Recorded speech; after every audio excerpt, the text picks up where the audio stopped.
नमस्ते बच्चों। आज आप लोगों को एक राक्षस की कहानी सुनाते हैं जिसकी जान तोते में थी। प्रतापगढ़ नाम का एक बड़ा राज्य था। उसका राजा बड़ा ही वीर और प्रतापी था। राजा का पुत्र भी बहुत ही वीर और साहसी था। राजकुमार को शिकार करने का बहुत शौक था।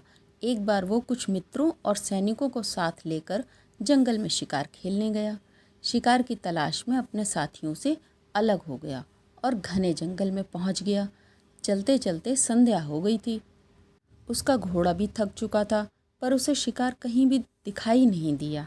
लौटने का रास्ता भी उस घने अंधकार में दिखाई नहीं पड़ रहा था। उसको लगा कि अब घने जंगल में ही रात बितानी पड़ेगी। ये सोचकर वो घोड़े से नीचे उतरा।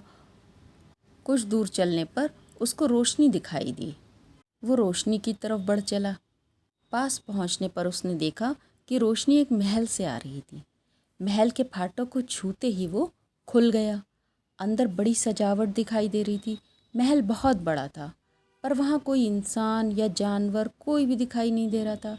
राजकुमार को बड़ा आश्चर्य हुआ कि इतने बड़े महल में रात के समय भी इतना सन्नाटा है। एक सेवक तक नहीं दिख रहा। वो महल में घूमते घूमते तहखाने में जा पहुंचा। वहाँ उसे रोने की आवाज़ सुनाई दी। आवाज़ की दिशा में जाकर उसने देखा तो एक राजकुमारी रो रही थी। उसने राजकुमारी से रोने का कारण पूछा और महल के खाली होने का रहस्य भी पूछा। तो राजकुमारी ने बताया कि ये महल एक राक्षस का है। वो रोज़ एक मनुष्य को खा लेता है। पिछले बड़े वाले कक्ष में उसने कुछ मनुष्यों को बंदी बनाकर रखा है और रात के समय वो महल से बाहर जाकर और मनुष्यों को पकड़ कर लाता है। तुम यहाँ स्वयं ही उसका भोजन बनने क्यों आ गए हो? यहाँ से बाहर चले जाओ, नहीं तो राक्षस तुम्हें भी खा जाएगा। राजकुमारी बोली। राजकुमार ने कहा कि तुम मेरी चिंता मत करो। तुम ये बताओ कि राक्षस से सभी मनुष्यों को किस तरह बचाया जाए। राजकुमारी बोली, तहखाने के अंदर 7 दरवाजे हैं। उनके अंदर एक कक्ष है। उस कक्ष में एक पिंजरा है। उस पिंजरे में एक तोता बंद है। उसी तोते में राक्षस की जान है, लेकिन वहाँ तक पहुँचना बड़ा कठिन है। राजकुमारी ने यह भी बताया कि राक्षस रोज़ दिन में एक बार जाकर तहखाने में बंद तोते के पास उसे दाना पानी देता है और उसी समय तहखाने में जाया जा सकता है। लेकिन अब तो राक्षस किसी भी समय यहाँ पर आता होगा। वो तुम्हें छोड़ेगा नहीं। पहले तुम अपनी जान बचाओ, तभी तो औरों की जान बचा सकोगे। राजकुमार ने वहीं एक जगह तलाशी और वहाँ पर छुप कर बैठ गया। दिन भर का थका हुआ था, तो थोड़ी देर में ही उसको नींद आ गई। रात के अंतिम प्रहर में अचानक से बड़े कोलाहल की आवाज़ें आने लगीं। राजकुमार की आंख खुल गई। वो सचेत होकर बैठ गया। किसी की भारी पदचाप साफ सुनाई दे रही थी और बीच बीच में भयंकर गुर्राहट की आवाज़ें भी आ रही थीं। वो समझ गया कि राक्षस कुछ लोगों को पकड़कर ला रहा है। बंदियों के रोने चिल्लाने की आवाज़ पास आती गई और राक्षस के भयंकर रूप से गुर्राहट की आवाज़ें भी अब साफ सुनाई दे रही थीं। कुछ मनुष्यों को राक्षस ने बंद कर दिया और कुछ को खाकर वहीं सो गया। अगले दिन राक्षस ने फिर कुछ लोगों को मारकर खाया और तोते को दाना पानी देने के लिए तहखाने के भीतर जाकर दरवाजे खोलने लगा। राजकुमार बड़ी सावधानी से उसके पीछे तहखाने में घुस गया और जैसे जैसे राक्षस दरवाज़ा खोलकर आगे बढ़ता जा रहा था, राजकुमार भी उसके पीछे पीछे बढ़ता जा रहा था।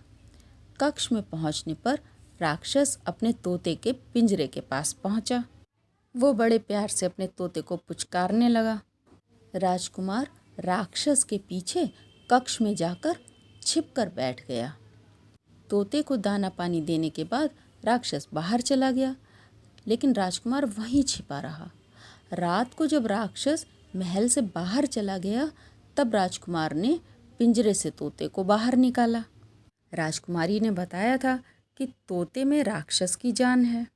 उसने तोते को जोर से दबाया। उधर राक्षस छटपटाने लगा। उसको लगा जैसे किसी ने उसे जोर से पकड़ रखा हो। वो छूटने की कोशिश करने लगा। राक्षस समझ गया कि मेरा तोता खतरे में है। वो जल्दी जल्दी महल की ओर जाने लगा। उधर तोता मुझे छोड़ो कहकर चिल्लाने लगा। राजकुमार ने तोते का एक पंख तोड़ दिया। जैसे ही उसका पंख टूटा, उधर राक्षस का एक पैर टूट गया। अब राजकुमार ने तोते का दूसरा पंख भी तोड़ा। अब राक्षस का दूसरा हाथ भी टूट गया। अब राक्षस के दोनों हाथ टूट चुके थे। अब वो अपने पैरों पर तेजी से महल की तरफ दौड़ लगा रहा था। राजकुमार ने तोते का एक पंजा तोड़ दिया। राक्षस का एक पैर टूट गया। अब राक्षस अपने तोते को बचाने के लिए एक पैर पर कूद कूद कर अपने महल की तरफ चलने लगा। राजकुमार ने तोते का दूसरा पंजा भी तोड़। अब तक राक्षस महल के अंदर आ चुका था।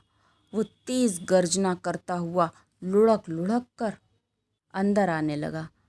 अब राजकुमार ने तोते की गर्दन मरोड़ दी। तोते के मरते ही राक्षस भी मर गया। उन सारे मनुष्यों को जिन्हें राक्षस ने कैद करा हुआ था, राजकुमार ने उन्हें आज़ाद कर दिया। राजकुमारी को भी तहखाने से बाहर निकाल दिया। राजकुमारी के साथ विवाह करके राजकुमार अपने राज्य को लौट आया। ठीक है बच्चों, फिर मिलते हैं अगली कहानी।